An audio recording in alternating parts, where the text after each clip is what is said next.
Bab 1471. Hutan Pilar Batu. Mengenai usulan Zhou Yu, Zhang Qin dan yang lainnya tampak sangat gembira. Tak seorang pun yang keberatan, dan semua orang dengan suara bulat memutuskan untuk terlebih dahulu meningkatkan kultivasi mereka, lalu mencari warisan. Lagi pula, ada atau tidaknya warisan itu masih belum pasti. Akan tetapi, jika mereka dapat meningkatkan budidayanya, itu akan menjadi manfaat nyata. Zhou Yu segera memimpin kelompok itu menuju ke kedalaman rawa, ke tempat berkumpulnya Ki Setan Gelap. Pada saat yang sama, di sisi lain, di bagian rahasia harta karun rahasia langit darah. Di sini, pilar-pilar batu besar menjulang ke langit kemanapun Anda memandang. Sejauh mata memandang, ada lebih dari 1000 jumlahnya. Setiap pilar batu memiliki diameter 10 meter penuh. Terlebih lagi, pada pilar-pilar tersebut terukir ukiran rune yang rapat, sehingga membuat siapa saja yang melihatnya akan merasakan pusing. Seluruh hutan pilar batu dipenuhi dengan Ki Setan Gelap yang kaya. Dari kejauhan, tampak seperti raksasa mengerikan yang sedang berjongkok di sini. Pada saat ini, sesosok tiba-tiba muncul di luar hutan pilar batu. Orang ini tidak lain adalah Master Sekte Yin Ming, Ming He, yang telah memasuki harta karun rahasia dari tanah Yinsa. Pada saat ini, Ming He sedang menatap hutan pilar batu yang luas di depannya, matanya penuh kegembiraan. Ini tempatnya. Dengan ki iblis yang begitu melimpah, jika aku bisa menyerap semuanya, aku mungkin bisa mencapai puncak alam leluhur. Saat itu, hahaha. Ming He tak dapat menahan diri untuk tidak memperlihatkan ekspresi gila. Jiansu, Wu Ji, kalian ingin bersekongkol melawanku, tetapi kalian tidak pernah menyangka bahwa aku bisa mengonsumsi ki iblis ini untuk meningkatkan kultivasiku. Sambil tertawa terbahak-bahak, Ming He mengeluarkan artefak ajaib berbentuk tripod yang aneh dari cincin penyimpanannya. Objek ini adalah harta rahasia paling penting dari Sekte Yin Ming, yang diwariskan dari zaman kuno, yang disebut tripod giok spiritual. Tripod giok spiritual tidak dapat digunakan untuk pertempuran, tetapi memiliki fungsi khusus untuk mengubah segala jenis energi jahat menjadi energi spiritual murni. Diketahui bahwa setelah era kuno berakhir, dunia berubah drastis, menyebabkan penipisan energi spiritual yang parah. Selama waktu ini, Sekte Yin Ming bangkit dengan cepat dalam keheningan. Kebangkitan mereka berkat harta karun ini. Meskipun energi spiritual menyusut, yin saki antara langit dan bumi tidak berkurang. Oleh karena itu, sementara semua kekuatan seni bela diri berlomba-lomba mencari daerah yang kaya energi spiritual, hanya Sekte Yin Ming yang menentang tren tersebut, dengan sengaja mencari tanah Yinsa. Kemudian, menggunakan tripod giok spiritual, mereka mengubah yin saki menjadi energi spiritual untuk diserap dan dikultivasikan. Dengan cara ini, mereka memecahkan masalah kekurangan energi spiritual, yang memungkinkan Sekte Yin Ming bangkit dengan cepat. Kali ini, Jiansu memanggil Ming He dan Wu Ji untuk membahas kerjasama. Jiansu secara tidak sengaja menyebutkan keberadaan Ki Setan Gelap di dalam harta karun rahasia, dan baik Jiansu maupun Wu Ji tampak takut terhadap Ki ini, tidak mau memasuki harta karun rahasia. Ming He sangat gembira, tetapi ia berpura-pura enggan untuk masuk. Akhirnya, setelah tawar-menawar yang alot, Jiansu menggertakkan giginya dan menyerahkan dokumen rahasia Sekte Pedang Ilahi tentang harta karun rahasia, dan Ming He, dengan enggan, setuju untuk masuk sendirian. Saat memasuki harta karun rahasia, Ming He mengikuti instruksi dalam dokumen rahasia dan datang langsung ke sini. Memang, tempat dengan Ki Setan Gelap yang paling padat di seluruh harta karun rahasia ada di sini. Pada saat ini, dengan kegembiraan di hatinya, Ming He memegang tripod roh hijau dan dengan hati-hati melangkah ke hutan pilar batu. Lagi pula, dia belum pernah mencoba ini sebelumnya dan tidak tahu apakah tripod roh hijau dapat memurnikan Ki Setan Gelap. Namun saat ia mengaktifkan tripod roh hijau, Ki Setan Gelap di sekitarnya langsung dilahapnya dan diubah menjadi energi spiritual murni. Ini benar-benar berhasil. Ming He begitu gembira hingga hampir melompat. Akan tetapi, dia tidak puas hanya dengan itu. Sejak melangkah ke hutan pilar batu ini, dia memiliki firasat yang kuat. Tempat misterius ini jauh dari sederhana. Terutama rune yang diukir pada pilar batu yang padat ini, Ming He segera mengenalinya sebagai jenis rune penyegel. Rune ini hanya digunakan saat menyegel harta karun yang penting. Saat ini, jika melihat sekeliling, ada lebih dari 1000 pilar batu, tidak terbayangkan harta karun penting apa yang membutuhkan pilar batu penyegel yang sedemikian besarnya. Memikirkan hal ini, Ming He tak dapat menahan diri untuk berjalan menuju ke tengah hutan pilar batu. Berkat tripod roh hijau yang dimilikinya, ki iblis kegelapan yang kuat tidak memengaruhinya sama sekali. Hal ini membuat Ming He semakin berani. Di sisi lain, Yu Fengtian merebut kemenangan dari kekalahan, dengan paksa menyelamatkan Gong Shaoji dan 2 orang lainnya dari Zhou Yu. Saat ini mereka bersembunyi di sebuah gua rahasia. Pada saat ini, Gong Shaoji dan kedua rekannya telah meminum pil penyembuhan dan sedang memulihkan diri dari luka-luka mereka. Gong Shaoji berkata dengan ekspresi tegas. Tuan Yu, terima kasih telah menyelamatkan nyawa kami kali ini. Yu Fengtian terkekeh. Tidak perlu terlalu sopan, Gong Shao. Lagi pula, kita kan sedang menjalin hubungan kerjasama. Tentu saja, kita harus saling membantu. Aku tidak menyangka bocah Zhou Yu begitu kuat. Bahkan Gong Shaomu pun tidak sebanding dengannya.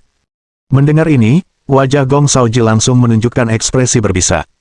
Zhou Yu terkutuk itu, begitu aku pulih, aku akan memastikan untuk membunuhnya sendiri. Lain kali, aku tidak akan memberinya kesempatan. Yu Fengtian tersenyum kecil.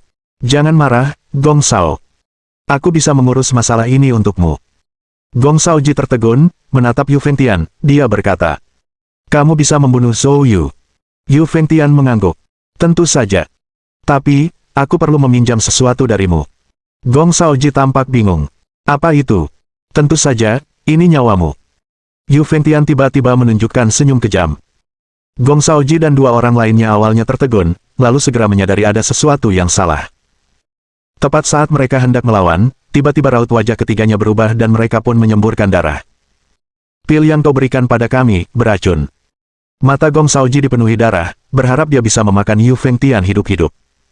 Yu Fengtian terkekeh. Tenanglah, kalian semua. Aku akan membalaskan dendam kalian. Dengan itu, dia membalikkan tangannya, membentuk mantra aneh dan menyerangnya ketiga orang itu. Saat mantra itu mengenai mereka bertiga, sesuatu seperti uap mengepul dari tubuh mereka, dan dalam waktu kurang dari 3 detik, mereka bertiga berubah menjadi 3 aliran ki darah murni. Selanjutnya, Yu Fengtian membuka mulutnya dan menelannya utuh. Pada saat berikutnya, aura kultivasi Yu Fengtian mulai melonjak. Bab 1472. Klan Pemakan Hantu. Pada saat yang sama, setelah Gu Changchu dan dua orang lainnya melarikan diri, mereka juga tiba di tempat yang aman. Setelah memastikan tidak ada ki iblis di sekitarnya, Gu Sunan akhirnya menghela napas lega dan berkata, Wakil ketua klan, seharusnya aman di sini. Tidak ada ki iblis yang aneh. Gu Sunde di sampingnya juga berkata, ngomong-ngomong soal hal ini, aneh sekali. Itu benar-benar bisa mengendalikan pikiran seseorang. Aku penasaran, benda apa sebenarnya ini? Gu Changchu berkata dengan wajah tegas. Meskipun saya tidak tahu apa itu, untungnya, ia menyerang tanpa pandang bulu. Ia bisa menyerang kita, tapi juga bisa menyerang orang lain, yang bagi kita belum tentu buruk. Setidaknya, keluarga Gu kita punya teknik rahasia untuk melawan makhluk ini. Dengan cara ini, kita memiliki sedikit keuntungan dalam harta karun rahasia ini. Sekarang kita tidak tahu apa yang terjadi pada Jiang Xiu yang dikendalikan. Mendengar ini, Gu Sunan mencibir dan berkata, jika dia dikendalikan oleh ki iblis itu dan membunuh Zhou Yu, itu akan lucu. Mendengar kata-kata Gu Changchu dan Gu Sunde keduanya tertawa terbahak-bahak. Meskipun semua orang tahu ini tidak mungkin, bagus untuk mengatakannya sebagai hiburan. Wakil ketua klan, apa yang harus kita lakukan selanjutnya? Mendengar ini, Gu Changchu hendak berbicara ketika, tiba-tiba, kilatan dingin melintas di matanya saat dia menatap suatu tempat dan berkata dengan dingin. Siapa di sana? Saat kata-kata itu terucap, sesosok hantu melintas dengan menakutkan. Segera setelah itu, sesosok muncul di depan 3 orang dari keluarga Gu. Orang ini adalah Yu Fengtian. Setelah menelan Gong Shaoji dan yang lainnya, kultivasi Yu Fengtian telah mencapai alam kaisar, dan auranya sangat menakutkan. Yu Fengtian menyeringai saat dia melihat ketiganya dan berkata, 2 puncak alam kaisar. Sesuai dengan seleraku. Kalian berdua, patuhi saja perintahku untuk membunuh kalian, dan aku akan membiarkan wakil ketua klan kalian itu pergi. Mendengar ini, Gu Changchu langsung marah. Hantu yang tiba-tiba muncul ini, sombong sekali. Untuk benar-benar menginginkan 2 anggota alam kaisar dari keluarga Gu mati dengan sukarela. Ini hanyalah merayu kematian. Gu Changchu segera mengumpat dengan marah. Orang tua, kau sedang mencari kematian. Namun, sebelum dia bisa selesai berbicara, Yu Fengtian langsung bergerak. Yu Fengtian mengangkat tangannya dan meninju, gelombang energi yang mengerikan meledak, menyelimuti ketiga anggota keluarga Gu. Baik Gu Sunan maupun Gu Sunde, sebagai praktisi puncak alam kaisar, bukanlah lawan yang mudah. Pada saat yang sama, niat membunuh mereka meletus saat mereka mengaktifkan ki sejati dan menyerang Yu Fengtian. Akan tetapi, serangan mereka, setelah bersentuhan dengan gelombang energi hitam Yu Fengtian, dilahap secara diam-diam. Melihat pemandangan ini, Gu Sunan dan Gu Sunde tercengang. Bagaimana, ini mungkin? Tepat ketika keduanya tidak dapat mempercayai mata mereka, Yu Fengtian tiba-tiba menghilang. Saat berikutnya, ketika dia muncul kembali, dia sudah berada di depan Gusunan. Yu Fengtian tersenyum dingin, mengangkat tangannya, dan meletakkannya di atas kepala Gusunan. Gusunan bahkan tidak dapat menahan diri sebelum merasakan kekuatan melahap aneh datang ke arahnya. Saat berikutnya, seluruh tubuhnya menyusut dengan cepat, dan dalam sekejap mata, ia berubah menjadi gumpalan darah esensi. Yu Fengtian tampak sangat puas saat dia membuka mulutnya dan menelan massa darah esensi. Melihat pemandangan ini, Gu Changchu dan Gu Sunde ketakutan. Mereka tampak seperti baru saja melihat hantu. Gu Sunan merupakan seorang ahli puncak alam kaisar yang bermartabat, meski bukan seseorang dengan dasar yang kuat dan bakat yang luar biasa, ia tetaplah seorang ahli puncak alam kaisar. Begitu saja, dia terbunuh dalam satu gerakan oleh orang ini. Yang lebih mengerikan lagi, dia dimurnikan menjadi darah esensi dan ditelan. Monster mengerikan macam apa ini? Ini benar-benar di luar pemahaman Gu Changchu dan Gu Sunde. Namun keterkejutan itu hanya sesuatu yang sesaat. Saat berikutnya, Gu Changchu dan Gu Sunde bereaksi. Gu Changchu meraung. Gunakan teknik rahasia. Saat kata-kata itu terucap, keduanya secara bersamaan mengucapkan mantra. Saat mantra diucapkan, bayangan jiwa raksasa muncul pada Gu Changchu dan Gu Sunde. Kali ini, bayangan jiwa yang mereka panggil benar-benar berbeda dari yang digunakan dalam pertarungan melawan Zhou Yu sebelumnya. Kali ini, bayangan jiwa yang muncul di belakang mereka menyerupai lubang hitam, memancarkan sensasi mengerikan yang melahap semua keberadaan. Setelah melahap darah esensi Gu Sunan, Yu Fengtian hendak menyerang keduanya. Tetapi ketika dia melihat teknik rahasia yang digunakan keduanya, ekspresi terkejut terpancar di mata Yu Fengtian. Oh, aku tidak menyangka kalian adalah keturunan klan pemakan hantu dari era kuno. Setelah mengatakan ini, dia tiba-tiba menggelengkan kepalanya. Tidak, jika kau benar-benar dari klan pemakan hantu, maka aku juga harus lari untuk menyelamatkan diri. Kamu hanya mendapatkan warisan dari klan pemakan hantu. Kata-kata Yu Fengtian seperti bom yang meledak di benak Gu Changchu dan Gu Sunde. Guncangan hebat itu membuat mereka berdua tampak ngeri. Penting untuk diketahui bahwa warisan klan pemakan hantu merupakan rahasia tertinggi keluarga Gu mereka. Seluruh keluarga Gu, orang-orang yang mengetahui hal ini, dapat dihitung dengan satu tangan. Tanpa diduga, lelaki tua menyeramkan di depan mereka ini dapat mengungkapkan rahasia terbesar mereka dalam satu tarikan napas. Pada saat ini, Gu Changchu sangat terkejut. Dia menatap Yu Fengtian dengan saksama. Siapa kamu sebenarnya? Bab 1473. Membahas kerjasama. Keluarga Gu memang berasal dari klan pemakan hantu. Masalah ini, jika ditelusuri kembali, harus kembali setidaknya beberapa ribu tahun yang lalu. Bahkan keluarga Gu sendiri tidak tahu apakah leluhur mereka sejak ribuan tahun lalu merupakan saudara-saudara langsung dari klan pemakan hantu, atau mereka hanya mewarisi warisan tersebut. Tetapi apapun yang terjadi, hal itu tetap menjadi rahasia mutlak dalam keluarga Gu. Dan sekarang, hal itu terungkap dalam beberapa kata oleh orang luar. Keterkejutan yang mereka alami dapat dibayangkan. Menghadapi pertanyaan Gu Changchu, Yu Fengtian hanya mencibir dingin. Mengapa orang mati perlu tahu begitu banyak hal? Sambil berbicara, dia mengulurkan tangannya dengan gerakan seperti cakar, dan cakar mengerikan yang terbentuk dari energi hitam melesat ke arah Gu Changchu. Melihat ini, Gu Sunde meraung marah. Wakil ketua klan, kau harus pergi cepat, aku akan menahannya. Setelah berbicara, Gu Sunde menggeram dengan keras, mengeluarkan pil berwarna merah darah, dan menelannya dalam sekali teguk. Detik berikutnya, ki sejati di dalam tubuhnya meledak seperti ledakan, dan auranya langsung berlipat ganda. Dia lalu menyerang langsung ke arah Yu Fengtian dan melancarkan pukulan dahsyat. Kekuatan pukulan yang dahsyat melesat maju. Gu Changchu, yang dipenuhi kesedihan dan kemarahan, berbalik tanpa ragu dan melarikan diri, berubah menjadi bayangan saat ia melesat ke kejauhan. Bang! Serangan Gu Sunde dan Yu Fengtian bertabrakan dengan sengit. Namun, cakar hitam Yu Fengtian tiba-tiba merobek kekuatan pukulan Gu Sunde. Melihat pemandangan ini, wajah Gu Sunde berubah drastis. Ia meraung marah, sorot mata yang tegas berkilat, dan tubuhnya mulai membengkak dengan cepat. Kau sedang berpikir untuk menghancurkan dirimu sendiri. Yu Fengtian mencibir. Sungguh sayang jika menghancurkan diri sendiri. Aku lebih suka memakanmu. Setelah berbicara, tangannya menari-nari, dan untaian energi hitam berputar-putar seperti naga berenang tak berujung menuju Gu Sunde. Dalam sekejap, Gu Sunde terjerat. Sementara itu, tubuhnya yang mengembang mulai terkoyak-koyak, dan sesaat berubah menjadi potongan-potongan daging dan darah. Teriakan Gu Sunde bergema lama, namun segera berhenti. Selanjutnya, Yu Fengtian menggenggam dengan kedua tangan, mengubah Gusunde menjadi gumpalan darah esensi. Dia lalu menelannya bulat-bulat. Seorang ahli puncak alam kaisar dari keluarga Gu lenyap begitu saja. Setelah menyantap Gusunde, Yu Fengtian menjilat bibirnya, seolah menikmati rasanya. Ia melirik ke arah Gu Changchu melarikan diri, tetapi tidak mengejarnya. Sebaliknya, ia mencibir dan berkata, "Kamu sudah memperhatikan cukup lama, mengapa tidak menunjukkan dirimu? Atau haruskah aku secara pribadi mengundangmu keluar?" Mendengar ini, kekosongan yang tidak jauh di belakang Yu Fengtian tiba-tiba bergetar hebat. Pada saat berikutnya, dua sosok muncul diam-diam.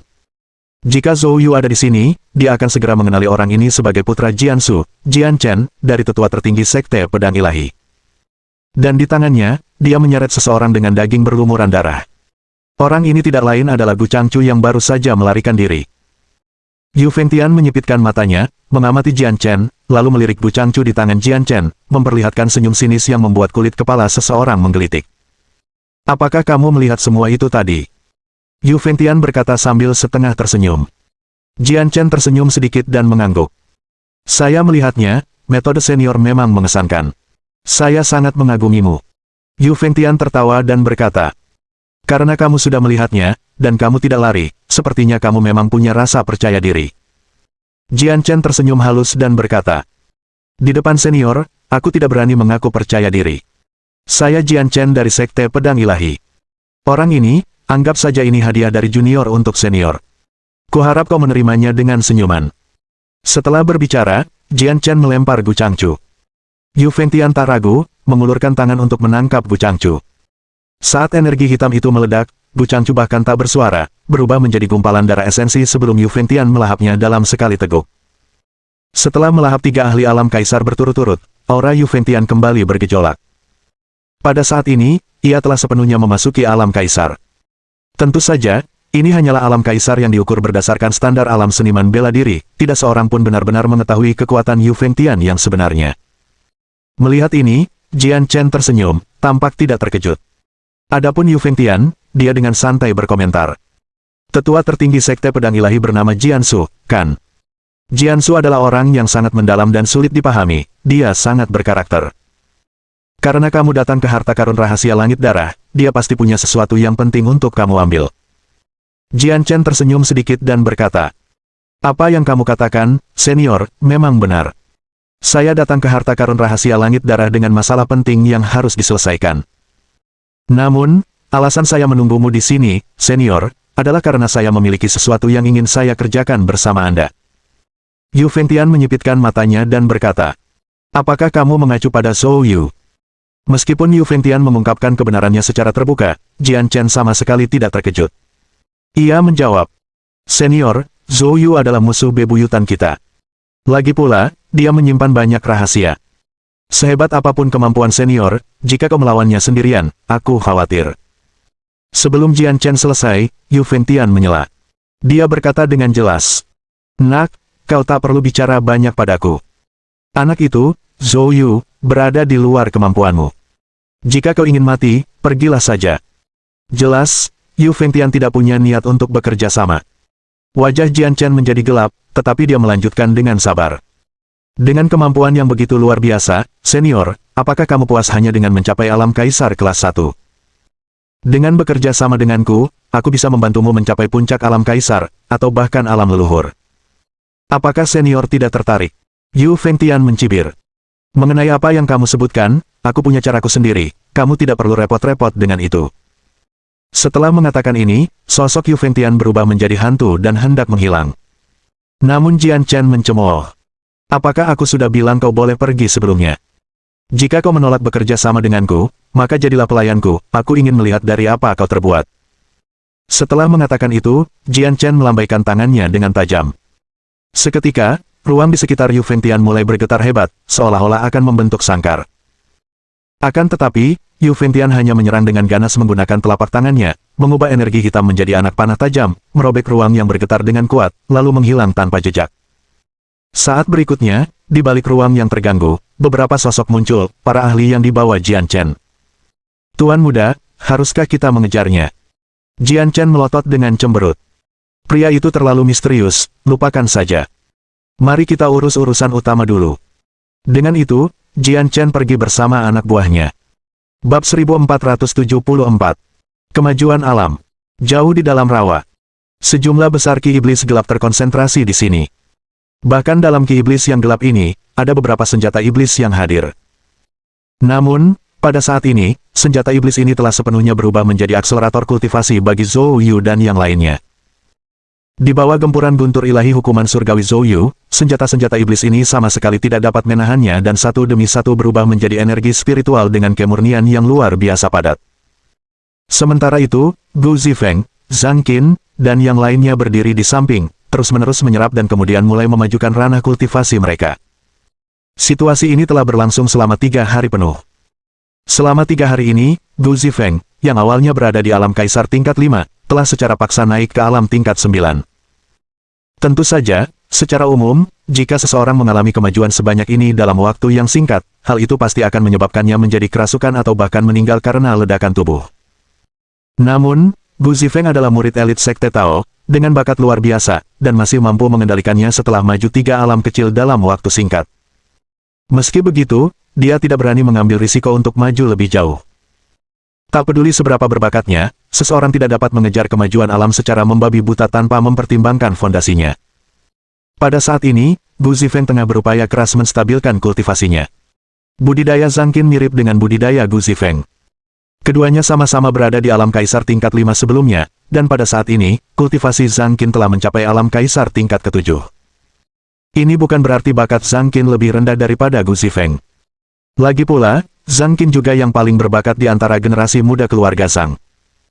Namun, sebelumnya Zhang Qin telah berjuang keras untuk menyelamatkan Yun Feifei dan Gong Shaoji, dengan menggunakan jurus rahasia keluarga Zhang, Sunset Blood Sword, yang telah merusak fondasinya. Kali ini, dia memanfaatkan kesempatan ini tidak hanya untuk memulihkan fondasinya secara menyeluruh tetapi juga untuk memajukan 2 alam minor, menghemat 7 hingga 8 tahun kultivasi yang sulit di dunia luar, yang merupakan keuntungan besar baginya. Adapun Zhou Yu sendiri, dia memperoleh hasil terbanyak, kultivasinya melonjak dari alam raja tingkat 4 ke alam raja tingkat 9. Memajukan 5 wilayah minor secara paksa. Hal ini membuat Gu Zifeng dan Zhang Qin sangat mengaguminya. Lagi pula, peningkatan pesat dalam budidaya dalam waktu singkat belum tentu merupakan hal yang baik. Makin besar peningkatannya, makin besar pula risiko di masa mendatang. Namun fondasi yang kuat dan bakat dapat mengurangi risiko tersebut secara signifikan. Dan fakta bahwa Zhou Yu mampu maju ke 5 alam minor sekaligus membuktikan bakatnya yang luar biasa, yang tidak dapat dibandingkan dengan para jenius biasa. Tentu saja, ini juga merupakan hasil kendali aktif Zhou Yu. Namun, penerima manfaat terbesar kali ini bukanlah Zhou Yu, tetapi Yun Feifei. Yun Feifei selalu berjalan di jalur pemurnian tubuh. Karena menggunakan obat pil untuk meningkatkan kultivasinya secara paksa, kultivasi Yun Feifei terhenti di alam suci awal, dengan akar seni bela diri yang rusak parah, dan masa hidupnya sangat terbatas. Selama ini, Zhou Yu telah berusaha mencari cara untuk memecahkan masalah Yun Feifei. Dia mengemukakan 2 rencana yang paling dapat diandalkan. Yang pertama adalah menemukan tetua itu. Dengan kemampuan tetua itu, menyelesaikan masalah Yun Feifei seharusnya mudah. Akan tetapi, dia sama sekali tidak bisa menghubungi orang tua itu sekarang. Siapa tahu di mana lelaki tua itu sekarang. Dan Yun Feifei tidak bisa menunggu selamanya. Yang kedua adalah menggunakan metode memasukkan energi spiritual ke dalam tubuhnya, membantu Yun Feifei menempuh jalur pemurnian Qi, sehingga dia dapat mengolah Qi sejati dan perlahan-lahan memperbaiki fondasi yang rusak. Tentu saja, cara ini hanya dapat memperpanjang kondisi Yun Feifei dan tidak menyembuhkannya. Tetapi setidaknya, hal itu dapat membuat Yun Feifei hidup sedikit lebih lama hingga Zhou Yu menemukan orang yang lebih tua. Akan tetapi, metode ini memerlukan lingkungan energi spiritual yang sangat melimpah, bahkan tempat seperti tanah leluhur klan Blood Gu pun tidak cocok. Namun hari ini, di dalam rawa harta karun rahasia ini, persyaratannya akhirnya terpenuhi. Oleh karena itu, Zhou Yu membantu Yun Feifei mengalirkan energi ke dalam tubuhnya, sehingga dia juga dapat memulai jalur pemurnian Qi. Setelah 3 hari, kultivasi penyulingan Qi Yun Feifei telah mencapai alam bawaan. Karena dia baru saja memulai jalur pemurnian Qi, dan kultivasinya meningkat pesat sekaligus, dia sekarang menstabilkan kultivasinya. Pada saat ini, Gu Zifeng datang ke hadapan Zhou Yu, wajahnya memerah karena kegembiraan, dan berkata, "Saudara Zhou, terima kasih banyak untuk waktu ini. Kalau tidak, dengan kultivasi normal, aku akan membutuhkan setidaknya beberapa tahun lagi untuk mencapai kelas 9. Zhang Qin dan yang lainnya juga datang untuk menyampaikan rasa terima kasih mereka. Zhou Yu melambaikan tangannya dan berkata, "Karena ini adalah kerjasama, manfaatnya tentu saja harus dibagi. Lagi pula, ini hanya usaha sepele dariku." Gu Zifeng tertawa terbahak-bahak. Upaya yang sepele. Hanya orang seperti saudara Zhou yang bisa membicarakannya dengan begitu enteng. Selama bertahun-tahun, Sekte Tao kita telah menderita banyak sekali kerugian saat melawan Ki Iblis Gelap ini. Ini bukan usaha yang mudah dan sepele, mungkin selain dirimu, hanya tetua primordial yang mampu menangani masalah seperti ini. Mendengar ini, Zhou Yu langsung tertarik. Karena mereka masih harus menunggu Yun Feifei menstabilkan kultivasinya, Zhou Yu dengan penasaran bertanya. "Saudara Gu, Anda menyebutkan bahwa sesepuh pernah mengunjungi Sekte Tao. Untuk apa dia pergi ke sana?" Menghadapi pertanyaan Zhou Yu, Gu Zifeng menunjukkan ekspresi kenangan, wajahnya juga menampakkan kekaguman dan kerinduan. Ketika tetua primordial melangkah ke Sekte Tao di masa lalu, dia begitu gagah dan mengesankan, seperti gambaran dari apa yang saya cita-citakan. Gu Zifeng mulai memuji tanpa menyembunyikan apapun. Yang ku tahu tentang hal itu adalah bahwa tetua primordial tampaknya sedang mencari sesuatu dari Sekte Tao saat itu. Tapi apa tepatnya, aku tidak yakin. Sekte Tao kami adalah kekuatan sekte paling kuat di seluruh negeri naga. Namun, tetua primordial justru datang sendirian keluar Sekte Tao kita, berteriak memanggil guru Tao kita. Saat itu, masalah ini langsung menimbulkan sensasi di seluruh Sekte Tao. Guru Tao kita telah mengumumkan. Tetua primordial boleh saja mendapatkan apapun yang dia mau, tapi dia harus terlebih dahulu naik ke surga awan 9 lapisan Sekte Tao kita. Surga awan 9 lapisan. Apa itu? Hati Zhou Yu tergerak, dan dia bertanya. Bab 1475. 9 Langit Surgawi. Gu Zifeng berbicara dengan mata penuh semangat. Surga awan 9 lapis adalah jalan yang menghubungkan ke altar Dao Surgawi, tempat rahasia Sekte Tao kita. Dengan kata lain, untuk memasuki altar Dao Surgawi, seseorang harus terlebih dahulu naik ke langit awan 9 lapis. Langit awan 9 lapisan ini sebenarnya adalah susunan surgawi kuno. Formasi ini dapat disebut sebagai formasi ajaib nomor 1 di dunia seni bela diri saat ini tanpa berlebihan. Formasi Agung Langit Awan 9 lapis mengandung kekuatan Dao Surgawi yang misterius dan tak terduga, dan terbagi menjadi 9 langit. Setiap surga secara rahasia berisi kekuatan tertinggi para seniman bela diri di berbagai alam. Sebagai contoh sederhana, misalnya, surga pertama membatasi mereka yang berada di alam pasca Natal. Sehebat apapun kultivasi mereka yang masuk, mereka akan dibatasi di alam ini. Surga kedua adalah alam bawaan. Dan sebagainya. Mereka yang naik ke langit awan 9 lapis hanya dapat menggunakan kekuatan yang sesuai dengan tahap mereka saat ini, tanpa melampauinya. Di dalam setiap surga, terdapat berbagai tantangan yang rumit dan berbahaya. Selain itu, di pos pemeriksaan setiap surga, para pengikut Sekte Tao terkuat di alam yang sama menjaganya. Setiap terobosan di surga tidak hanya membutuhkan penanggulangan tantangan-tantangan yang menakutkan dan berbahaya, tetapi juga mengalahkan para penjaganya, dan kuncinya adalah tidak hanya ada satu penjaga. Dengan cara ini, agar tetua primordial mencapai puncak, itu berarti mengalahkan semua yang terkuat dari berbagai alam Sekte Tao kita. Jika mereka gagal di tengah jalan, hasilnya adalah kematian. Dalam kondisi yang begitu keras, sang tetua primordial melangkah ke surga awan 9 lapis tanpa ragu-ragu dan, hanya dalam 1 hari, mencapainya dan bertemu dengan guru Tao. Dia adalah orang luar pertama dalam sejarah Sekte Tao kita yang berhasil mencapai surga awan 9 lapis. Sekarang, apakah kamu mengerti mengapa aku mengaguminya? Seperti yang dikenang Gu Zifeng dengan penuh semangat, Zhou Yu juga sangat terkejut. Orang tua ini sungguh ganas. Menurut Gu Zifeng, bukankah orang tua itu mencapai puncak dan ujung setiap alam?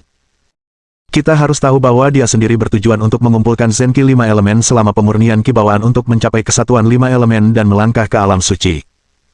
Namun pada akhirnya, karena berbagai alasan, meskipun telah berusaha sekuat tenaga, ia tidak dapat mencapainya.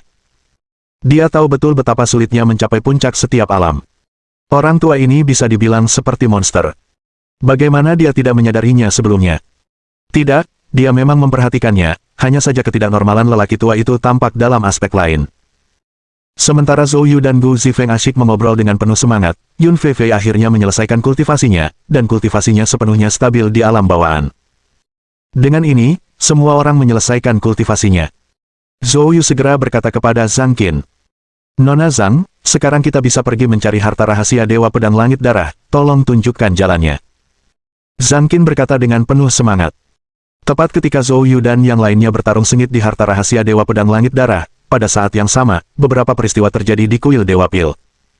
Pada saat ini, di puncak aula utama kuil Dewa Pil, sang kepala aula berdiri dengan kedua tangan di belakang punggungnya, menatap langit berbintang, matanya berkilat dengan pandangan yang mendalam.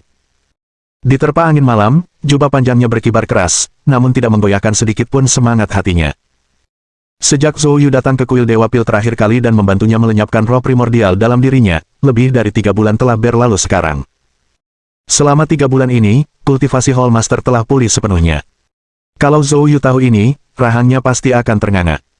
Sebab menurut perkiraan awal Zhou Yu, kultivasi Hall Master akan memakan waktu 7 atau 8 tahun, bahkan 10 tahun untuk pulih sepenuhnya. Demikianlah, baru pada saat itulah dia berani bernegosiasi dengan Hall Master dan akhirnya menanamkan tanda roh primordial padanya. Namun kini, hanya dalam waktu 3 bulan lebih, kultivasi Hall Master telah pulih sepenuhnya. Bukan hanya itu saja, ada aura misterius yang terpancar dari tubuhnya, berdiri di sana seolah-olah lebih misterius daripada langit malam yang gelap. Pada saat ini, sesosok muncul di belakang Hall Master. Dia berbicara dengan nada penuh hormat dan bahkan dihormati. "Kepala Balai, Anda memanggil saya." Orang yang datang adalah leluhur kuil Dewa Pil. Sang leluhur berdiri dengan hormat di belakang sang Master Balai, merasakan getaran tak sadar di dalam hatinya. Perlu diketahui bahwa di kuil Dewa Pil, leluhur dan kepala balai pada awalnya setara. Kultivasi mereka berdua berada di puncak alam kaisar, dan sang leluhur bahkan telah mencapai alam ini lebih awal dari sang Master Aula. Selama ini, sang leluhur hanya menjaga rasa hormat di permukaan terhadap sang Master Aula. Namun, belum lama ini, situasi ini tiba-tiba berubah. 3 bulan lalu, kuil Dewa Pil mengadakan konferensi Dao Alkimia, di mana sebuah peristiwa besar mengguncang seluruh kuil. Itulah saatnya tetua kedua Rongfang mengkhianati kuil Dewa Pil, berupaya bergabung dengan Sekte Yin Ming untuk melenyapkan Master Aula. Namun akhirnya, mereka gagal. Fraksi Rongfang dibasmi sampai ke akar-akarnya oleh wakil kepala balai Li dan yang lainnya atas perintah kepala balai. Sejak saat itu, selama sekitar 2 bulan, ketua balai tidak menampakkan diri sedikitpun. Namun, baru 10 hari berlalu, ketua aula tiba-tiba muncul dan memanggil semua anggota tingkat menengah ke atas di kuil Dewa Pil. Setelah pertemuan itu, semua orang merasa kepala balai telah berubah. Bukan perubahan pada penampilan atau pakaiannya, melainkan perubahan yang tidak kasat mata, yang menimbulkan rasa takut, yang terpancar darinya, yang dirasakan dari lubuk hatinya.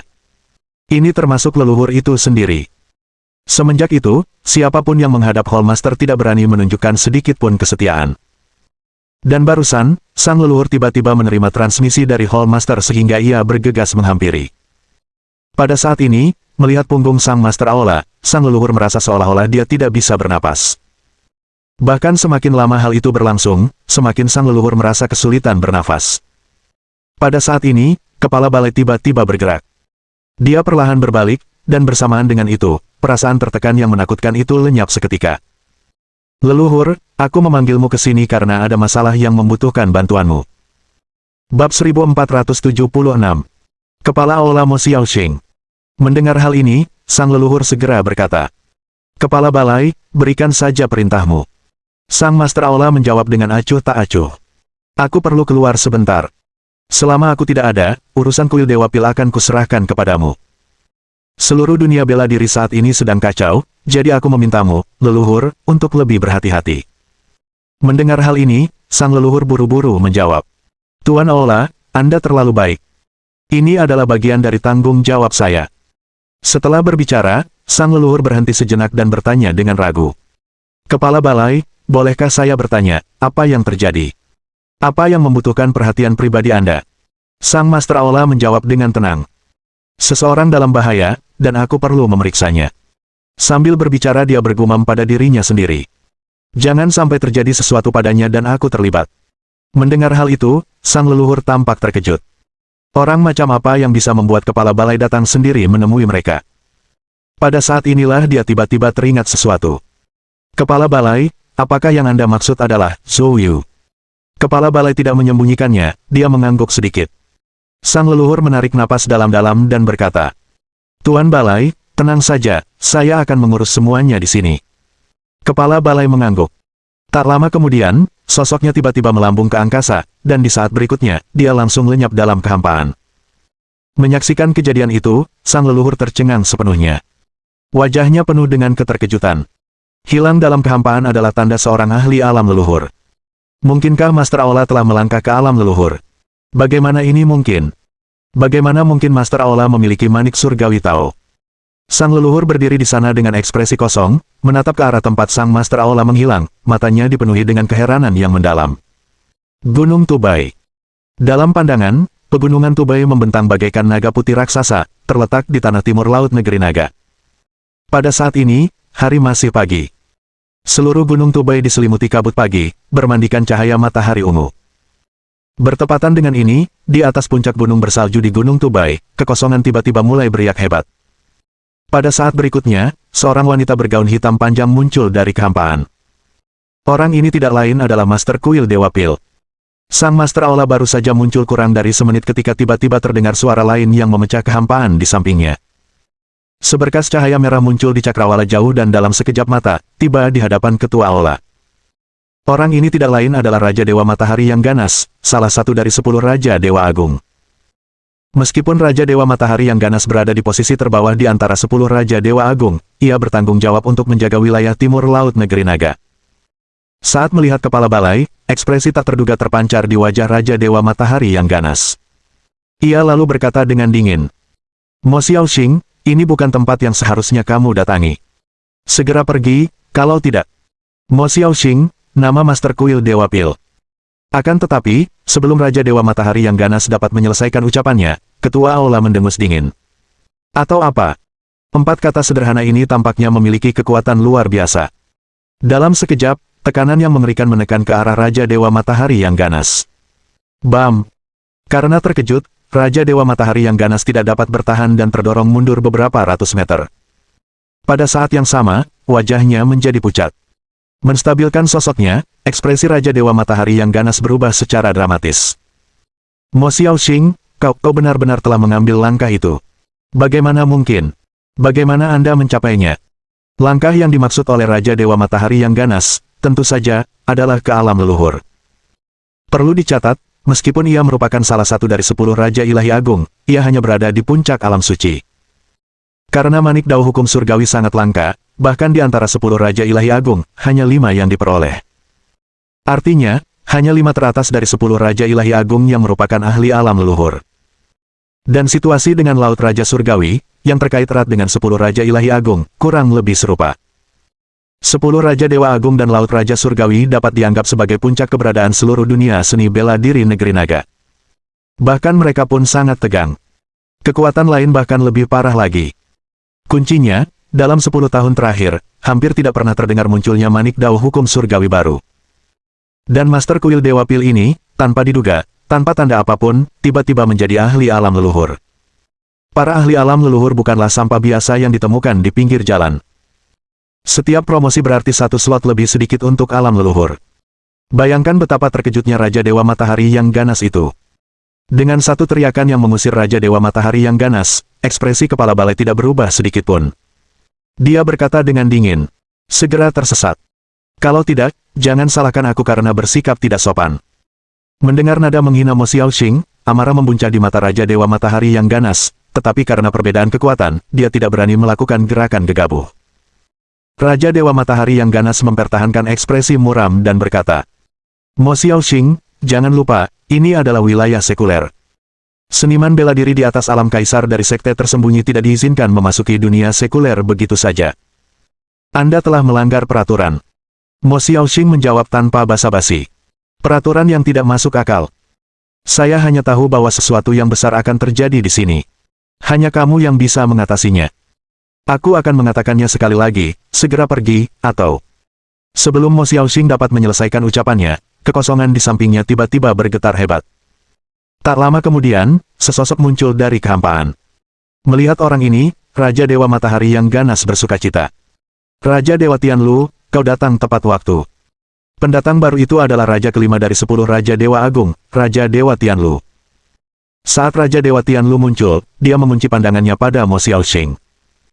Saat dia merasakan kultivasi Mo Xiaoxing saat ini, ekspresi terkejut juga muncul di matanya. Namun, dia masih berbicara dengan suara berat. "Mo Xiaoxing, kamu telah melanggar aturan. Pergi sekarang juga." Bab 1477.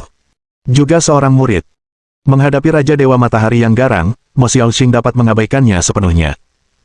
Namun, karena Raja Dewa Matahari yang ganas bukanlah seorang ahli alam leluhur, saat berhadapan dengan Raja Dewa Tianlu, Mo Xiaoxing langsung merasakan tekanan yang cukup besar. Mo Xiaoxing berkata dengan suara yang dalam. Saya datang ke sini untuk suatu urusan penting. Masalah ini tidak ada hubungannya dengan dunia fana. Tapi jika tidak ditangani dengan baik, seluruh dunia fana akan menderita. Namun, Raja Dewa Tianlu sama sekali tidak menghargainya. Ia melangkah maju, dan aura mengerikan langsung meletus, mengunci Mo Xiaoxing.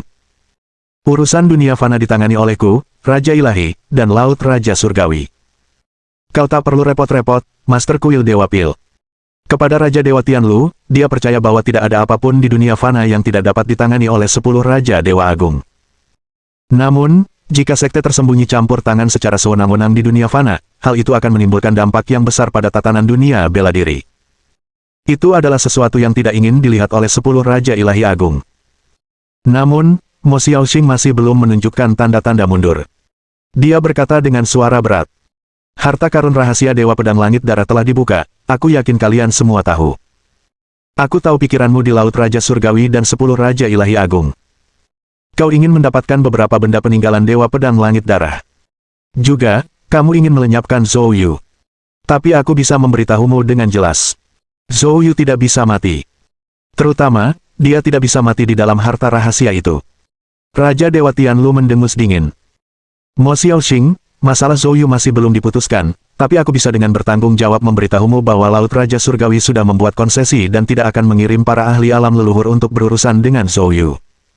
Situasi saat ini sudah merupakan skenario terbaik. Hidup atau matinya Zhou Yu, itu tergantung pada kemampuannya sendiri.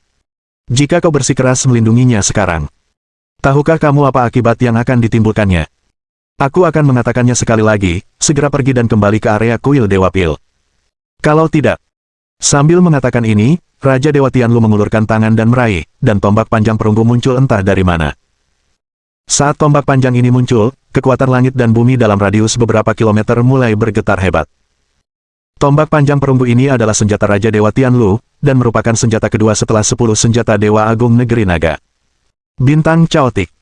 Raja Dewa Tianlu memegang tombak panjang Bintang Caotik, dan mengarahkannya langsung ke Mo Xiaoxing. Dalam sekejap, fluktuasi spasial yang mengerikan melonjak ke arah Mo Xiaoxing. Namun Mo Xiaoxing berdiri dengan kedua tangannya di belakang punggungnya, tidak bergerak. Ketika fluktuasi spasial melanda, bunga teratai hijau raksasa muncul di depannya, langsung menenangkan kekuatan spasial. Melihat pemandangan ini, cahaya tajam melintas di mata Raja Dewa Tianlu. Teratai hijau. Jadi, teknik yang kamu kembangkan benar-benar teknik teratai hijau abadi. Sebelumnya, ada rumor bahwa kau murid Patua. Aku tidak percaya. Saya tidak menyangka rumor itu benar. Raja Dewa Tianlu begitu yakin karena nama teknik teratai hijau abadi sangat terkenal. Teknik teratai hijau abadi dipuji sebagai salah satu metode pemurnian ki terkuat di seluruh dunia seni bela diri. Terlebih lagi, teknik kultivasi ini hanya dikuasai oleh Patua kuno. Salah satu alasan Laut Raja Surgawi ingin berurusan dengan Patua kuno juga karena teknik kultivasi ini. Karena teknik kultivasi ini merupakan salah satu dari sedikit yang mampu meningkatkan kemungkinan menerobos ke alam leluhur. Dapat dibayangkan betapa menariknya. Tentu saja, jika Zhou Yu mendengar ini dari Raja Dewa Tianlu, dia pasti akan tercengang. Ia dan kepala kuil, Mo Xiaoxing, telah bertemu berkali-kali. Ia tak pernah menyangka Mo Xiaoxing ternyata murid lelaki tua itu. Mo Xiaoxing tidak pernah menceritakan hal ini kepada Zhou Yu. Pada saat ini, Mo Xiaoxing terdiam. Setelah sekian lama, dia perlahan berkata, "Saya bukan murid orang tua itu. Setidaknya, sampai dia benar-benar mengampuni saya tidak layak menjadi muridnya." Mendengar ini, Raja Dewa Tianlu tercengang. Mo Xiaoxing sudah menjadi ahli alam leluhur. Murid yang begitu kuat, tapi Patua kuno tidak mengakuinya. Apa sebenarnya yang dilakukannya hingga membuat lelaki tua itu begitu marah? Meskipun Raja Dewa Tianlu tidak tahu apa yang terjadi, melihat ekspresi Mo Xiaoxing saat itu, jelas terlihat dia memohon pada pria tua itu untuk memaafkannya. Jelasnya, selama lelaki tua itu memaafkannya, dia bisa segera kembali di bawah pengawasannya. Dia adalah ahli alam leluhur yang terhormat. Jika dia kembali, garis keturunan manusia tua kuno akan menjadi sangat kuat dan mengerikan. Baru saja satu dewa yang telah membuat Laut Raja Surgawi bergejolak, kini Mo Xiaoxing yang lain muncul. Memikirkan hal ini, Raja Dewa Tianlu tidak dapat menahan diri untuk tidak mengagumi kemampuan orang tua kuno itu. Namun, kekaguman adalah satu hal. Dia, Raja Dewa Tianlu, juga memiliki tugasnya. Mo Xiaoxing, terlepas dari apakah kamu murid orang tua kuno atau bukan, kamu tidak bisa tinggal di sini. Semua yang perlu dikatakan sudah dikatakan. Jika kamu tidak pergi, maka akan ada pertempuran. Raja Dewa Tianlu menggoyangkan tombak panjangnya, dan nyanyian tombak yang mengerikan bergema di langit. Di sampingnya, Raja Dewa Api Ganas juga memancarkan api merah yang mengerikan, seakan-akan langsung berubah menjadi Dewa Api. Dalam menghadapi halangan dari kedua Raja Dewa, Mo Xiaoxing tidak mundur. Jubah hitamnya yang besar bergerak tanpa tertiup angin. Bayangan bunga teratai muncul dari dadanya, melayang di udara, memancarkan aura yang merusak. Aura ketiga ahli alam leluhur saling berbenturan hebat pada saat ini. Dalam sekejap, warna langit dan bumi berubah. Namun, tepat saat itu, di kejauhan, dari atas gunung Tubai, pilar energi hitam besar melesat ke langit, menembus langit. Dalam sekejap, kekuatan langit dan bumi di seluruh gunung Tubai mulai bergejolak hebat. Seolah-olah akhir dunia telah tiba. Adegan mengerikan ini secara langsung mengejutkan Raja Dewa Tianlu dan Raja Dewa Api Ganas. Namun, ekspresi Mo Xiaoxing berubah saat dia langsung berubah menjadi cahaya hijau, bergegas menuju asal pilar energi hitam. Bab 1478. Letusan Ki Iblis. Mo Xiaoxing tiba di atas tempat kolom udara hitam meletus, dan tanpa ragu, dia sekali lagi melakukan teknik teratai hijau abadi. Sesosok hantu teratai hijau muncul. Ia melayang ke arah puncak kolom udara hitam. Hantu teratai hijau itu berkilauan, bagai pantulan bunga teratai hijau di atas air. Biasa saja dan polos, tanpa sesuatu yang luar biasa, seolah-olah angin sepoi-sepoi dapat menghilangkannya. Namun, ketika mencapai puncak kolom udara hitam, tiba-tiba, hantu teratai hijau meletus dengan 10.000 sinar cahaya biru. Cahaya biru ini, mirip dengan pancaran sinar matahari, memancar ke bawah. Kolom udara hitam, saat bertemu dengan cahaya teratai hijau, mengeluarkan suara mendesis. Seolah-olah air panas dituangkan ke panci minyak.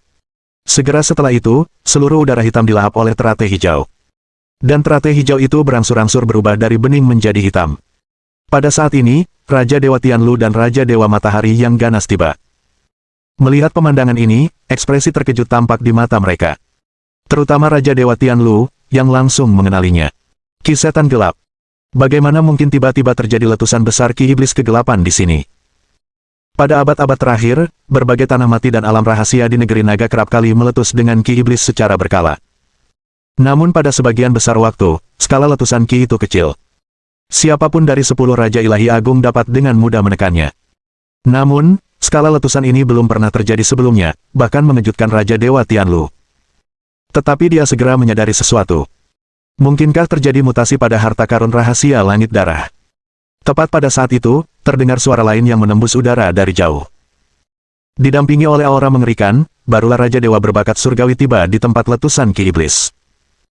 Melihat kedatangan Raja Dewa berbakat surgawi, Raja Dewa Tianlu dan Raja Dewa Matahari yang ganas segera pergi menyambutnya.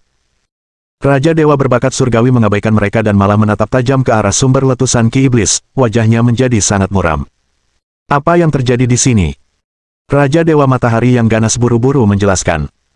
Raja Dewa berbakat surgawi, Mo Xiaoxing ini menerobos masuk dengan sangat agresif, mengaku ingin menyelamatkan Zhou Yu, lalu terjadilah hal seperti ini.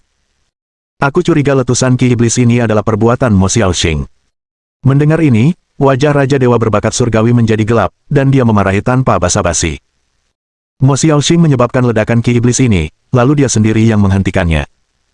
Dengan ledakan energi iblis yang begitu mengerikan, jika Mo Xiaoxing tidak turun tangan secara langsung, bisakah kau menghentikannya sendirian? Ditegur langsung oleh Raja Dewa berbakat surgawi, Raja Dewa Matahari yang ganas merasa sangat terhina. Mo Xiaoxing tidak menjelaskan tujuannya, aku juga tidak mengantisipasi hal seperti itu bisa terjadi. Bahkan Raja Dewa Tianlu tampak agak gelisah. Raja Dewa berbakat surgawi, aku hadir saat kejadian ini, sungguh tiba-tiba, dan tak seorang pun dari kami menduganya. Sekarang, daripada saling menyalahkan, mari kita cari cara untuk menyelesaikan masalah Ki Iblis.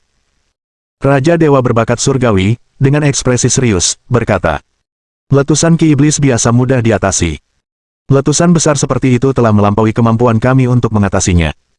Hanya garis keturunan tetua primordial yang bisa mengatasinya. Setelah selesai berbicara, dia langsung menatap Mo Xiaoxing dan menangkupkan kedua tangannya. Tuan Ola, karena Anda bisa merasakan semburan ki iblis dari harta karun rahasia langit darah, Anda pasti punya cara untuk mengatasinya. Jangan ragu untuk mengajari kami. Mari kita bekerja sama untuk mengatasi kesulitan ini. Mo Xiaoxing, sambil mengendalikan teratai hijau untuk sementara menekan letusan ki iblis, berbicara tanpa ekspresi. Letusan ki iblis ini tidak biasa, aku membutuhkan semua catatan tersembunyi dari harta karun rahasia Dewa Pedang Langit Darah untuk menemukan solusinya. Raja Laut Surgawi seharusnya memilikinya, kan? Cepat, bawa mereka keluar. Mendengar ini, wajah Raja Dewa berbakat surgawi sedikit berubah. Kepala Balai, bukan berarti kami tidak mau memberikannya, tapi harta karun rahasia langit darah ini sangat penting, hanya dengan izin kami bertiga, kami tidak bisa mengakses dokumen-dokumen terkait. Hanya campur tangan Raja Dewa Emas peringkat teratas atau Raja Dewa Leluhur peringkat kedua di antara 10 Raja Dewa Agung yang akan cukup. Wajah Mo Xiaoxing menjadi gelap dan dia berkata, "Kalau begitu, tunggu saja Kaisar Iblis muncul." Saat itu, aku penasaran berapa banyak kekuatan yang harus kau korbankan di Laut Raja Surgawi dan 10 Raja Ilahi Agung untuk melenyapkannya. Kaisar Iblis, Raja Dewa berbakat surgawi, Raja Dewa Tianlu, dan Raja Dewa Matahari yang ganas semuanya menunjukkan ekspresi terkejut. Sebagai 10 Raja Dewa Agung, mereka tentu mengerti apa yang dimaksud Kaisar Iblis. Kaisar Iblis setara dengan pakar alam leluhur di antara seniman bela diri manusia. Namun demikian, jangan sampai kita berasumsi bahwa kekuatan seorang Kaisar Iblis setara dengan kekuatan seorang pakar alam leluhur. Senjata iblis biasa dan jenderal iblis dipadatkan dari ki iblis gelap dan dapat diciptakan dengan ki iblis gelap yang cukup dan kondisi tertentu. Namun Kaisar Iblis berbeda. Kelahiran Kaisar Iblis berhubungan erat dengan asal-usul kegelapan yang legendaris. Setiap Kaisar Iblis terpisah dari tubuh utama Dark Origin. Ditambah lagi, setelah ribuan, bahkan puluhan ribu tahun diberi nutrisi ki iblis, kekuatannya jauh melampaui para ahli alam leluhur biasa. Bahkan di era kuno, menghancurkan satu Kaisar Iblis seringkali membutuhkan pengorbanan lebih dari 10 kultivator kuno alam leluhur. Saat ini, jumlahnya mungkin jauh lebih banyak dari itu. Jadi jika seorang Kaisar Iblis muncul, itu akan menjadi bencana bagi dunia seni bela diri negeri naga. Tepat saat semua orang terkejut dengan perkataan Mo Xiaoxing, sebuah transmisi indera ilahi tiba, menerobos udara. Berikut informasi terkait harta karun rahasia langit darah, kami berterima kasih kepada Master Aolamo. Itu adalah suara Raja Dewa Leluhur. Raja Dewa berbakat surgawi dan yang lainnya segera mengenalinya. Saat suara Raja Dewa Leluhur memudar, jimat giok merobek kehampaan dan muncul di hadapan Mo Xiaoxing. Bab 1479. Keputusan. Pada saat ini, di dalam harta karun rahasia langit darah, Zhou Yu dan yang lainnya mengikuti Zhang Qin, mencari warisan yang ditinggalkan oleh Dewa Pedang Langit Darah. Namun, mereka baru mencari setengah hari ketika tiba-tiba seluruh harta karun rahasia itu bergetar hebat. Ki iblis kegelapan meletus dengan dahsyat dari bawah tanah ke segala arah, dan dalam sekejap mata, ki itu menyelimuti seluruh langit. Dalam waktu kurang dari setengah jam, harta karun rahasia langit darah seluruhnya diselimuti kegelapan. Rasanya seperti badai paling dahsyat akan segera melanda. Menyaksikan pemandangan ini, Zhou Yu dan yang lainnya tercengang. Bahkan orang bodoh pun dapat melihat sesuatu yang menggemparkan telah terjadi di harta karun rahasia langit darah. Kalau tidak, bagaimana mungkin hal itu tiba-tiba menjadi begitu mengerikan? Apa yang sedang terjadi? Zhou Yu segera menatap Gu Zifeng. Lagi pula, Gu Zifeng adalah orang yang paling akrab dengan situasi di harta karun rahasia itu. Namun, saat ini, wajah Gu Zifeng tampak lebih mengerikan daripada wajah Zhou Yu. Matanya dipenuhi dengan ketidakpercayaan, dan dia bergumam. Tidak mungkin. Tidak mungkin. Berbicara mengenai hal ini, Gu Zifeng seakan-akan teringat sesuatu yang amat mengerikan, wajahnya berubah pucat pasi, seakan-akan ia takut akan sesuatu, ia bahkan tidak berani bicara. Mungkinkah itu apa? Zhou Yu segera bertanya. Kaisar Setan Kegelapan. Yang disegel oleh Dewa Pedang Langit Darah dengan mengorbankan nyawanya. Dalam sekejap, wajah Zhou Yu juga berubah sangat muram.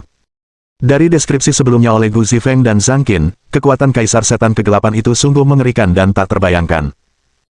Pada puncaknya, Dewa Pedang Langit Darah merupakan entitas yang mampu membunuh mereka yang berada di alam leluhur, namun ia terpaksa menghabiskan seluruh hidupnya untuk menyegel Kaisar Iblis Kegelapan. Dan sekarang, Dewa Pedang Langit Darah telah mati selama puluhan ribu tahun, tetapi Kaisar Setan Kegelapan itu masih hidup. Tak usah dikatakan betapa mengerikan kekuatannya. Kelompok mereka bahkan kesulitan melawan Jenderal Iblis. Jika Kaisar Iblis Kegelapan benar-benar menghancurkan segelnya, bukankah mereka akan dikutuk? Pada saat ini, Zhang Qin juga berkata dengan ekspresi muram. Tuan Gu benar. Gelombang energi iblis yang begitu dahsyat itu hanya berarti kaisar iblis yang disegel oleh leluhur keluarga Zhang kita akan segera muncul. Saya memperkirakan energi iblis di seluruh harta rahasia itu mungkin telah dibangkitkan. Sekarang harta karun rahasia ini penuh dengan krisis yang jauh melampaui apa yang bisa kita tangani. Kemungkinan besar mustahil menemukan warisan leluhur kita sekarang. Aku sarankan kita segera pergi dari sini. Mendengar kata-kata Zhang Qin, Gu Zifeng menggelengkan kepalanya dan berkata, Nona Zhang, untuk meninggalkan harta karun rahasia itu, kita harus melewati pintu keluar tertentu. Saya langsung merasakannya sekarang, dan semua jalan keluar yang saya ketahui kini tertutupi oleh energi iblis, sama sekali tidak dapat dilacak. Jika kita terburu-buru, satu langkah saja salah, bisa mengakibatkan bencana yang tak berkesudahan. Zhang Qin segera berkata, aku bisa membuka jalan menuju aula leluhur keluarga Zhang kapan saja melalui teknik rahasia. Mendengar ini, Gu Zifeng langsung menunjukkan ekspresi gembira. Itu akan bagus sekali. Nona Zhang, tolong cepat buka. Zhang Qin tidak membuang waktu, dia segera mengeluarkan jimat tua dan mulai merapal mantra. Namun, seiring berjalannya waktu, di bawah tatapan tegang semua orang, keringat dingin terus-menerus menetes di dahi Zhang Qin. Dia telah mengucapkan mantra itu beberapa kali, tetapi jimat itu tidak menunjukkan reaksi apapun. Setelah waktu yang lama, Zhang Qian mengangkat kepalanya, menatap semua orang, dan berkata dengan susah payah.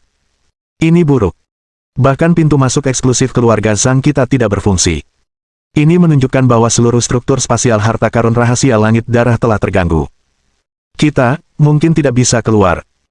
Mendengar kata-kata Zhang Qin, Gu Zifeng, Yun Feifei, Jiang Xiuwu, bersama dengan anggota keluarga Zhang lainnya, langsung menunjukkan ekspresi putus asa. Bahkan keturunan Dewa Pedang Langit Darah tidak dapat meninggalkan harta rahasia itu.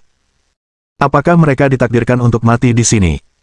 Hanya Zhou Yu, meski ekspresinya serius, pikirannya berpacu cepat. Pada saat ini, tiba-tiba sebuah percikan bersinar di matanya. Saudara Gu, Nona Zhang, mungkin kita punya cara lain. Mendengar kata-kata ini, semangat semua orang terangkat, dan mereka semua memandang Zhou Yu. Saudara Zhou, apa kemampuanmu? Tanya Gu Zifeng penuh semangat. Zhou Yu berkata perlahan. Begitu kata-kata ini diucapkan, semua orang tercengang. Semua orang mengira mereka salah dengar. Membunuh Kaisar Iblis Kegelapan, sungguh lelucon, hanya dengan sedikit dari mereka. Bahkan itu tidak akan cukup untuk mengisi celah di antara gigi Kaisar Setan Kegelapan. Gu Zifeng berkata dengan wajah muram. Saudara Zhou, kamu tidak bercanda, kan? Zhou Yu berkata dengan suara yang dalam. Tentu saja tidak. Menurut uraianmu, kekuatan Kaisar Iblis Kegelapan telah mencapai alam leluhur, dan bahkan Dewa Pedang Langit Darah pun tak tertandingi. Tapi sekarang, setelah puluhan ribu tahun tersegel, aku tidak yakin ia bisa memulihkan kekuatannya sepenuhnya segera setelah segelnya rusak. Lagi pula, jika segel Dewa Pedang Langit Darah semudah itu dipatahkan, Kaisar Iblis Kegelapan tidak akan tersegel selama puluhan ribu tahun. Kalau aku tidak salah, untuk menghancurkan segelnya, ki primordialnya pasti telah rusak parah, dan kekuatannya berkurang hingga sepersekian dari sebelumnya. Sekarang adalah kesempatan terbaik untuk membunuhnya. Mendengar kata-kata Zhou Yu, semua orang terkejut dan kemudian saling memandang. Perkataan Zhou Yu bukan tanpa alasan. Mereka semua awalnya ketakutan dengan teror legendaris dari Kaisar Setan Kegelapan. Tidak seorang pun menganalisis masalah itu dengan cermat. Sekarang mendengarkan Zhou Yu, tampaknya masuk akal. Wajah Gu Zifeng juga menunjukkan keraguan. Dia ragu sejenak dan berkata, bahkan jika apa yang dikatakan saudara Zhou masuk akal. Tapi entitas mengerikan itu, Kaisar Iblis Kegelapan, meskipun ki primordialnya rusak parah, kekuatannya tetaplah dahsyat. Kurasa kita bukan tandingannya. Di mata Zhou Yu terlintas cahaya dingin. Kalau begitu itu tergantung pada keberuntungan. Karena kita tidak bisa menghindarinya, hadapilah dengan tenang. Maksudku, ayo kita pergi ke tempat Kaisar Iblis menghancurkan segelnya sekarang, dan periksa situasinya dulu. Setelah mengatakan itu, Zhou Yu menatap semua orang. Gu Zifeng menggertakkan giginya dan berkata, sialan, ayo kita lakukan. Keberuntungan berpihak pada yang berani, paling buruk, memulai dari awal, 18 tahun kemudian, kita menjadi pahlawan lagi. Jiang Xiuwu dan Yun Feifei juga dengan tegas berkata, kami juga akan pergi.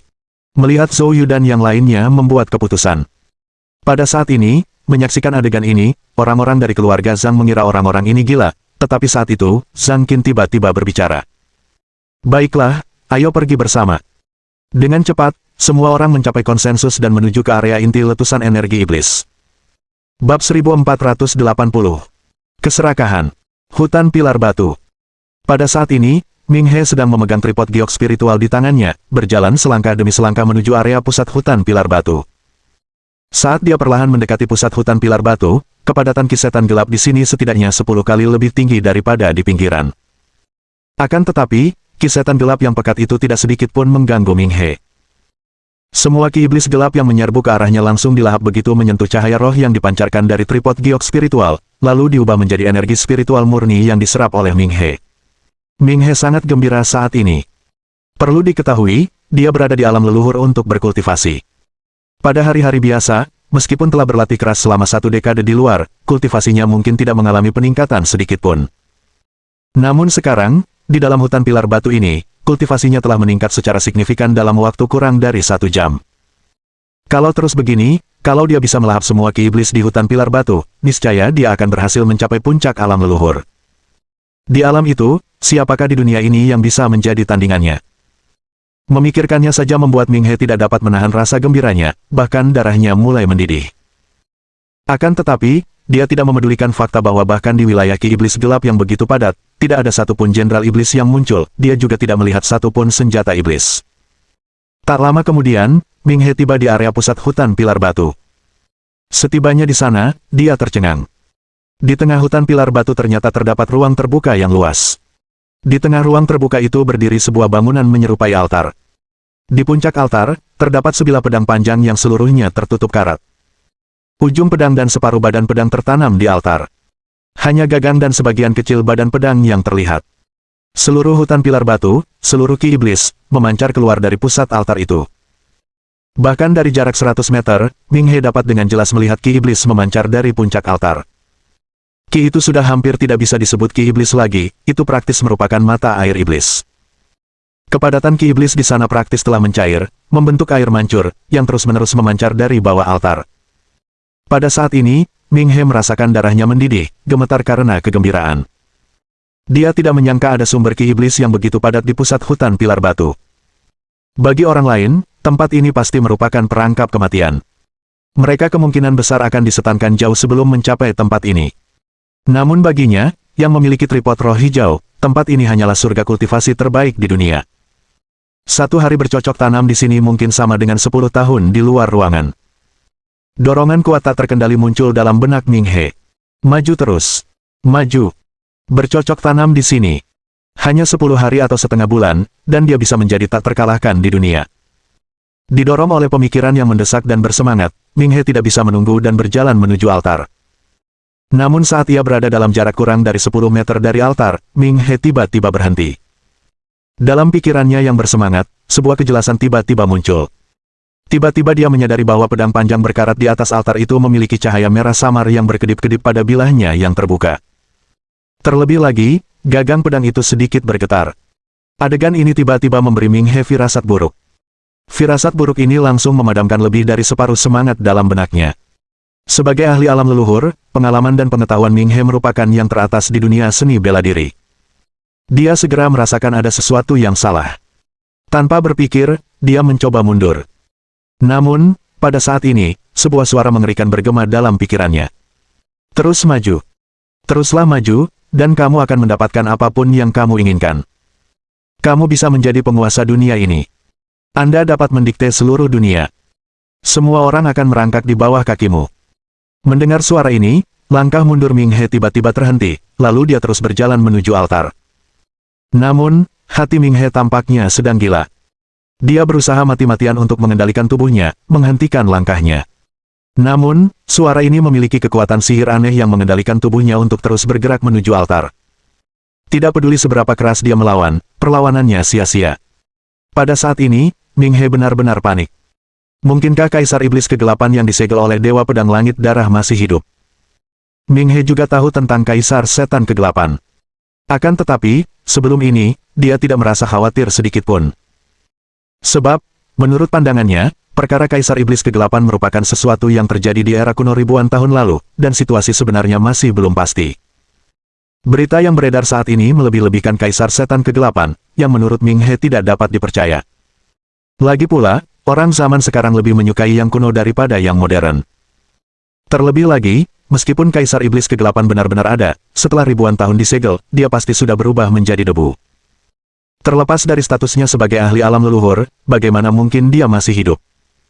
Selain itu, dia tidak menginginkan harta karun rahasia yang ditinggalkan oleh Dewa Pedang Langit Darah. Dia hanya ingin melahap sedikit ki setan gelap untuk meningkatkan kultivasinya. Dari sudut manapun, dia tidak akan dalam bahaya. Pola pikir inilah yang mendorongnya selangkah demi selangkah datang ke sini. Tetapi sekarang, saat suara hantu itu bergema dalam pikirannya, dia menyadari ada sesuatu yang salah. Kaisar Setan Kegelapan mungkin benar-benar hidup. Dan disegel di bawah altar ini. Pada saat ini, dia sangat ingin pergi, tetapi tiba-tiba menyadari bahwa saat suara itu terdengar, dia telah kehilangan kendali sepenuhnya atas tubuhnya. Dalam sekejap, dia dikendalikan oleh suara hantu itu, mencapai tepi altar. Ming He berteriak gila dalam hatinya. Dia tahu jika dia tidak berhenti, dia pasti akan mati. Ming He juga merupakan karakter yang kejam. Di saat hidup dan mati, kegilaan melintas di matanya. Hancurkan diri sendiri. Dia adalah seorang ahli alam leluhur, menghancurkan tubuhnya sendiri dapat membuat roh primordialnya lepas, tetapi jika dia terus dikendalikan oleh suara ini, dia akan musnah sepenuhnya. Memikirkan hal ini, Ming He segera mengaktifkan teknik kultivasinya, dan saat berikutnya, tubuh fisiknya mulai mengembang dengan cepat. Mohon dukungan dari omom ante-ante sekalian, buat subscribe atau sharekan novel Mimin ke Facebook kalian, agar channel Mimin bisa terus berkembang. Dengan begitu, Mimin bisa lebih semangat untuk up novel seru lain ke depannya. Buat teman-teman yang sudah subscribe dan sharekan novel Mimin, Mimin ucapkan terima kasih sebanyak-banyaknya. Sekiranya teman-teman menghadapi masalah video diputar dalam bahasa Inggris, coba tukar kepada bahasa Indonesia original melalui cara ini. Semasa mendengarkan, pencet tombol setting di atas kanan video, pilih audio track dan tukar bahasa.